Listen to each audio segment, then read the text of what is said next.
Bueno, pues yo quería hacer una sesión sobre la lactancia, pero he intentado cubrir más bien como las dudas que puedan tener nuestras pacientes que tanto han presentado cuando he estado rotando en pediatría como incluso en el tiempo que estuve allí. Y creo que son dudas que además nos pueden decir a los propios médicos de familia. No voy a hablar de fisiología ni nada de eso porque creo que es menos interesante a nivel de práctica clínica, así que bueno, a ver qué os parece. Este es un poco el índice que voy a seguir. Primero hablaré sobre qué ventajas tiene para el bebé y para la madre, los riesgos de la lactancia artificial, de los que a lo mejor hablamos menos a las pacientes, un poco la relación que existe entre la lactancia materna y el colecho y también la relación que existe con la muerte súbita, cómo comenzar la alimentación complementaria combinándola con la lactancia materna, cómo debe alimentarse la madre mientras está dando de mamar, los fármacos que podemos utilizar durante la lactancia, y unas pinceladas y un poco la patología mamaria que puede aparecer durante esto y luego una reflexión un poco más personal.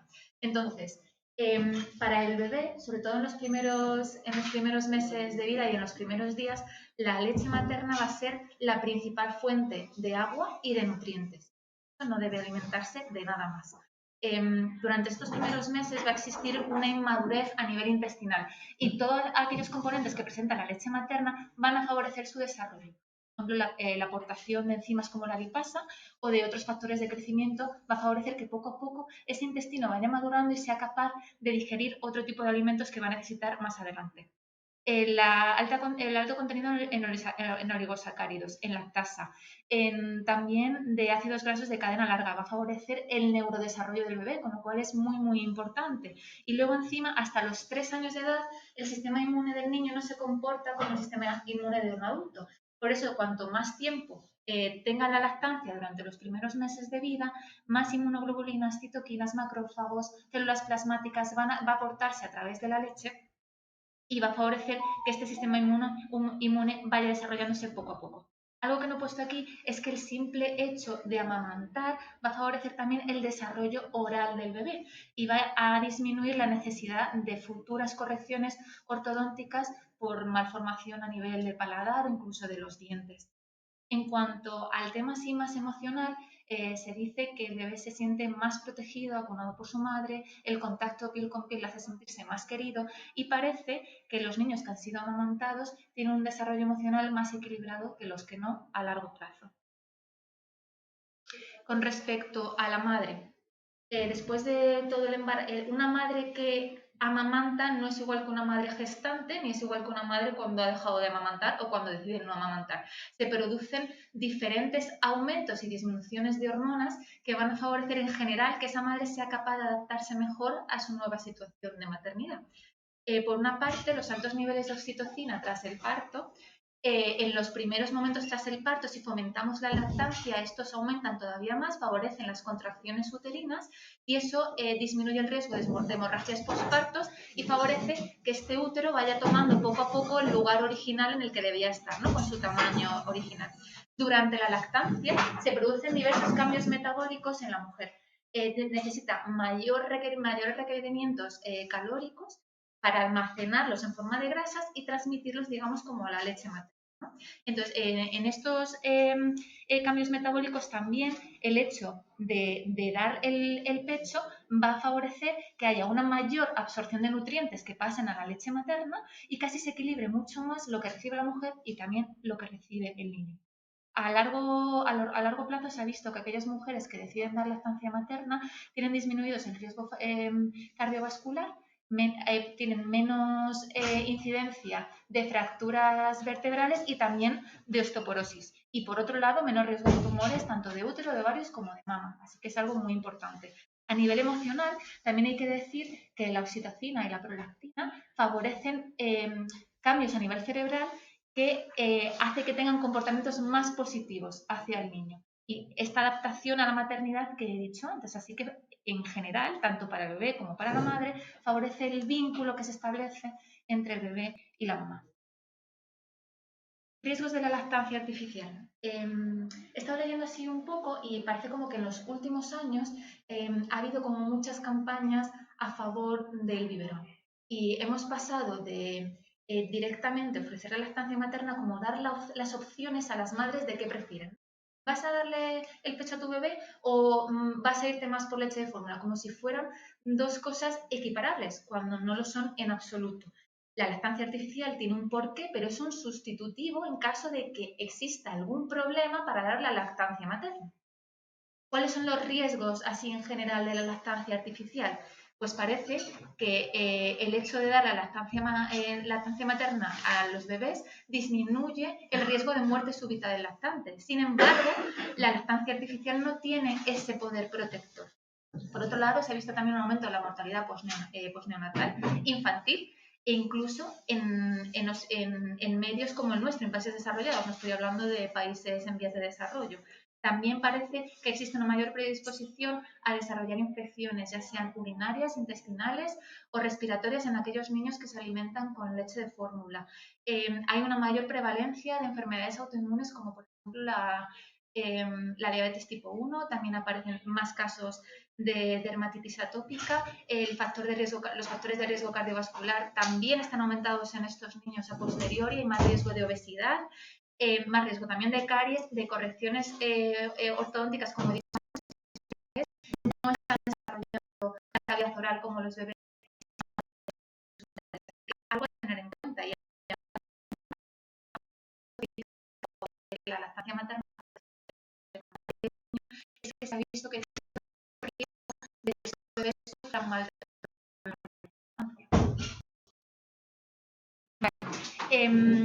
También leyendo mucho sobre el tema en mi propia prematernidad, me di cuenta que había muchas nuevas tendencias a la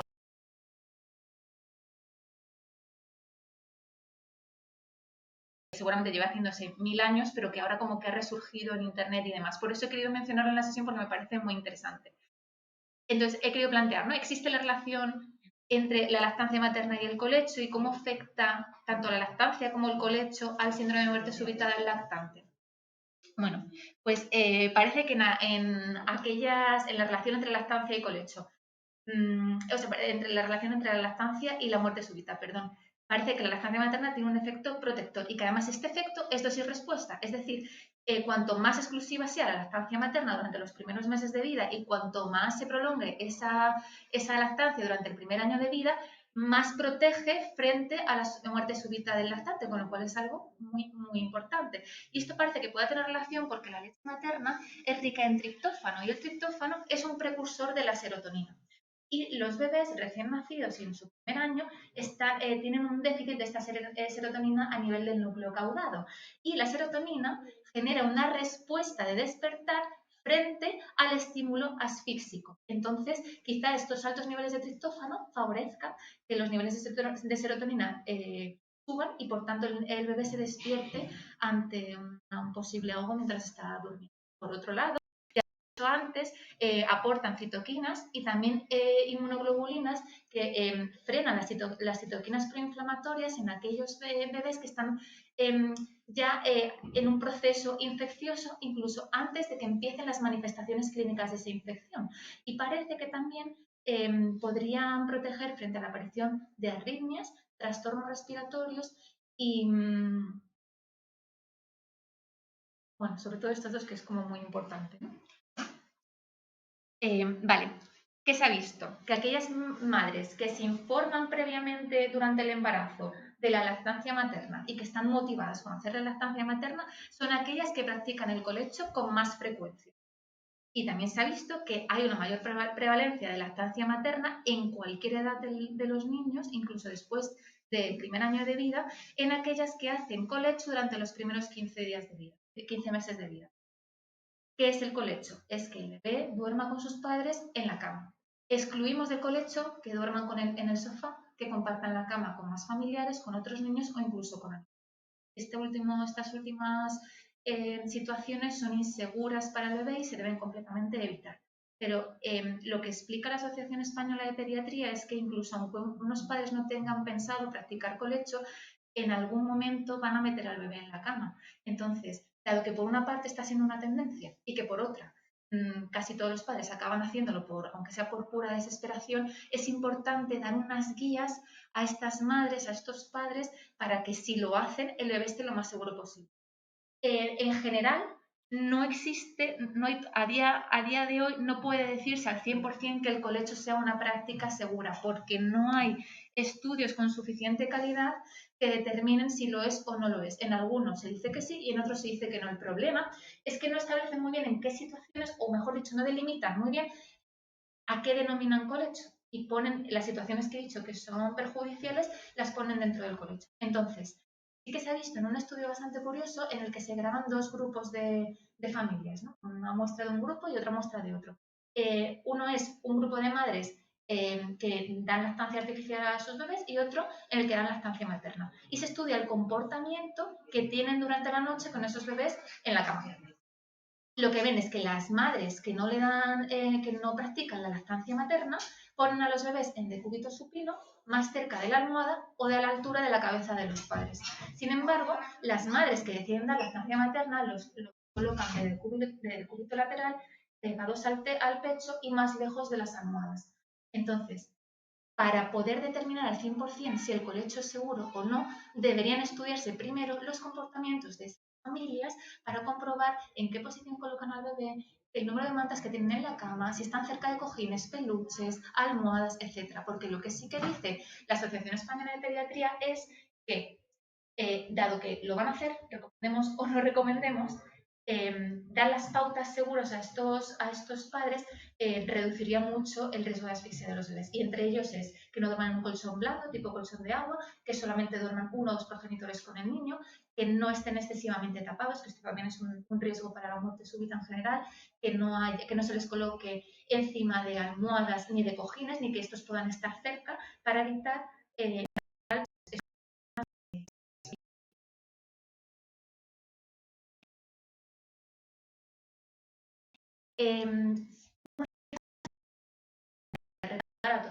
a todas nuestras pacientes que la lactancia materna debe ser exclusiva durante los 6 primeros meses de vida. En los primeros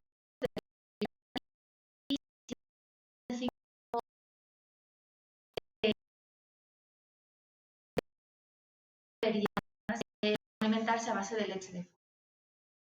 ¿Por qué no antes de los 6 meses? Pues básicamente porque ni el intestino, ni el sistema renal, ni tampoco el desarrollo psicomotor del bebé va a estar lo suficientemente desarrollado como para aceptar los nuevos alimentos. Es necesario que desarrolle una destreza psicomotora, que sea capaz de coger el alimento, llevárselo a la boca, que sea capaz de sentarse, aunque sea con apoyo. Tiene que mostrar interés por la comida, esto es muy importante porque si no le interesa al niño lo más seguro es que no coma. Y luego, también muy importante, que desaparezca el reflejo de extrusión para aceptar otras texturas en la boca. ¿Cuáles son las ventajas de empezar con una alimentación complementaria en el momento que hay que empezar? Pues que los bebés se acostumbran a diferentes texturas, que desarrollan menos obesidad, desarrollan menos diabetes y un montón de complicaciones más que puedan tener a lo largo de la infancia y la adolescencia. ¿Cuáles son los riesgos de adelantar esta alimentación? Un mayor riesgo de atragantamiento. Existen, por supuesto, en todas las fases, pero sobre todo cuando son más pequeños. Luego, además, se tiende a ir abandonando poco a poco la lactancia materna porque se van sustituyendo tomas con alimentos que nutricionalmente son mucho más pobres que lo que le va a aportar la lactancia. Y luego, además, sí que se ha visto que hay un aumento en la aparición de intolerancias, alergias, lo que he dicho antes, obesidad, factores de relacionados, etc. Luego ya las formas de alimentación complementaria es un mundo completamente aparte en el que no voy a entrar porque sería otra sesión. ¿Cómo debe alimentarse la madre durante la lactancia? Ya he dicho antes que aumenta el requerimiento energético. Deben tomar en torno a unas 2.100, 2.200 kilocalorías diarias, pero es verdad que no hay que hacerle una dieta específica a esas mujeres. Bueno, pues comer sano, como siempre, y en función del hambre que tengan. También deben aumentar la ingesta de líquidos, sobre todo a base de agua, porque aumenta la necesidad de estos líquidos, pues se están perdiendo muchísimos con la lactancia. Y tampoco hay que dar unas pautas específicas que beban en función de la sed. Evitar pescados grandes por el alto contenido en mercurio, por supuesto el alcohol. Si recordáis la sesión que di hace unos meses, de riesgo cardiovascular, los gramos recomendados o los gramos saludables de alcohol en un adulto es cero. Y no se debe recomendar ni una copa, ni dos, ni absolutamente nada en adultos. Y luego en cuanto al café, que todo el mundo pregunta, máximo 3 tazas al día. Vale, y entrando en los fármacos y la lactancia, aquí leyendo me he dado cuenta de que es un poco de sentido común. Si el fármaco que vamos a prescribir a la madre en algún momento se podría prescribir al bebé, pues lógicamente es seguro para el bebé. Es raro que aparezca toxicidad en mayores de 6 años. Hay que tener en cuenta. Y una cosa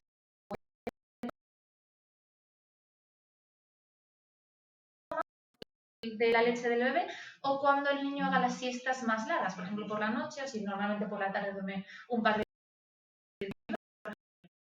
una cosa que me pareció la lógica del mundo es que los la lactancia no, pero si la madre empieza a notar que está produciendo menos y que eso está comprometiendo el alimento del bebé, pues lógicamente sí habría que dejar. ¿Vale? Es un poco de sentido común. La analgesia en estas pacientes, la mayoría de los analgésicos son seguros. Los clave, pues como siempre, paracetamol y ibuprofeno. Deben evitarse la codeína y el tramadol y se pueden utilizar, pero con precaución y si no nos queda más remedio, la oxicodona o la aspirina.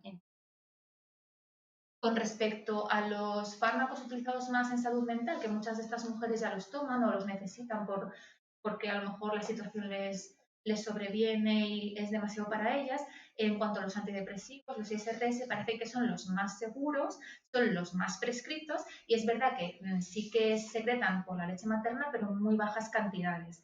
En aquella madre que ya lo está tomando, no debemos desaconsejar la lactancia materna, porque, como he dicho, el paso es mínimo y los dos más seguros son la paroxetina y la sertralina. En cuanto a las benzodiazepinas, generalmente están prescritas con otras drogas para el control de los síntomas. Entonces, lo suyo sería disminuir la dosis conforme van haciendo efecto los otros fármacos. De las que hay, la mejor el lorazepam, la que hay que evitar es el diazepam, por supuesto, y otras de vida más larga. Y lo que he dicho, mejor retirar gradualmente, pero bueno, las benzodiazepinas en general retirarlas en todos nuestros pacientes, o sea que en ellas no va a ser menos. Hay un montón de webs para consultar el tema. Uno es lactancia, por ejemplo, y que ahí te vienen, si hay dudas, pues un montón, ¿no? Luego ya súper rápido por la patología mamaria por la que pueden venirnos a nuestras consultas de urgencias, a las fermas, etcétera.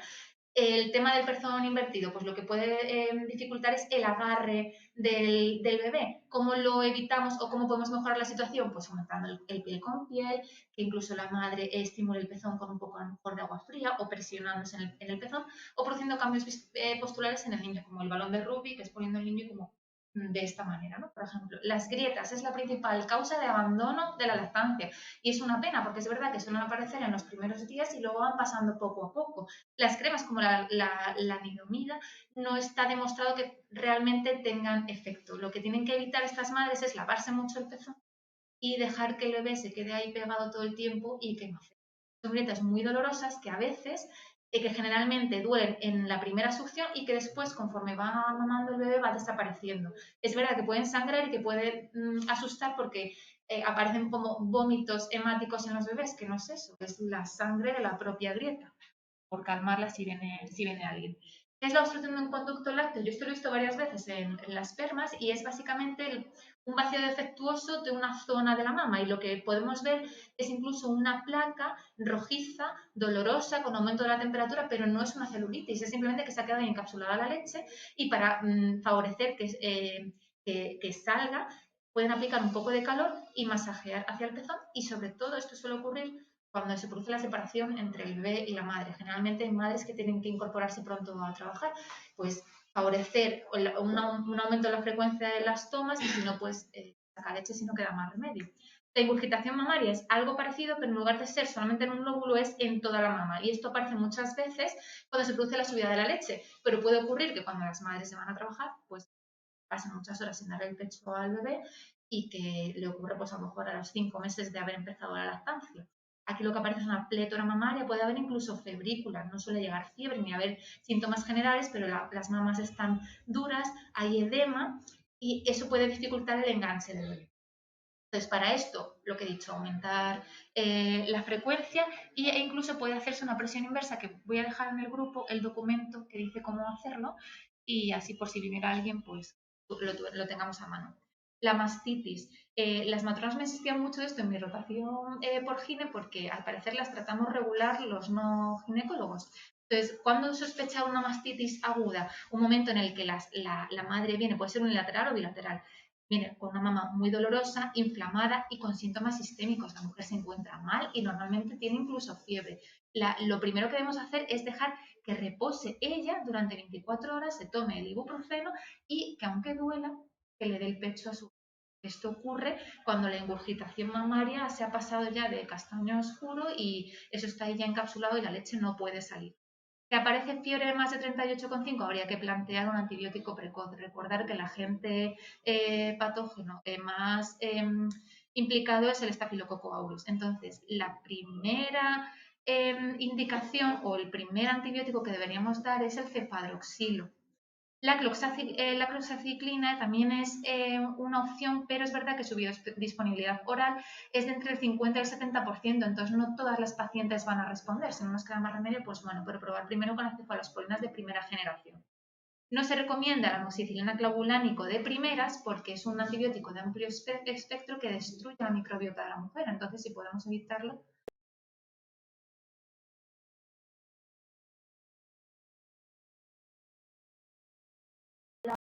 La presentación, pero me parece total y básicamente dice que lo estás haciendo muy bien dadas las circunstancias. Y lo quería destacar porque es verdad que, sobre todo cuando uno es madre primeriza, una vez durante el embarazo te crees que lo estás controlando todo y que sabes lo que estás haciendo y en el momento en que te ves con tu bebé en brazos dices, ¿qué es esto? ¿No? ¿Qué acabo de hacer? Y luego ya es encima, la lactancia materna es maravillosa, es un momento muy bonito con tu bebé, pero yo siempre lo digo que es una esclavitud también, que estás tú para él y él se debe solamente. Entonces, es verdad que a nivel emocional a muchas mujeres les puede venir grande la situación. Que a lo mejor nosotros no los vemos directamente en consulta, pero si tenemos la oportunidad de ver al marido o a la madre o a la hermana y sabemos que nuestra paciente acaba de dar a luz y hace un tiempo que no la vemos, pues preguntar cómo está y si intuimos que las cosas no están yendo bien, igual podemos prestar un poco de ayuda, ¿no? Y reforzar que lo está haciendo lo mejor posible, que las cosas estén a la primera y que, bueno, que todas las mujeres han salido de ahí, que ya no va a ser. Y ya está, muchas gracias.